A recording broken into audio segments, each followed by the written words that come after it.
አንሳና ወደ ዋና ጉዳያችን ወደ በሪዮድስ ሶስተኛ መጽሐፍ ወደሱ እንሄዳለን።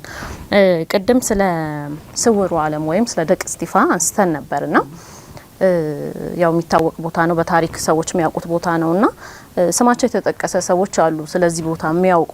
ለምሳሌ ጃንሆይ ያውቁ እንደነበረ እና እንደውም በዛው አካባቢ የፍኖተ ጃንሆይ ወይም የጃንሆይ መንገድ የሚባል እንዳለም ተጠቅሷልና ጃንሆይ ወደ ደቅ ውስጥ ከሞት የሚከላከል እንግዲህ አሁን ገሞራውንና ታሪኩን ተከትለን ታምሩን ውሃ አወቅን። ከዛ ተከትለን ደግሞ ስውሩ ዓለም ገባን።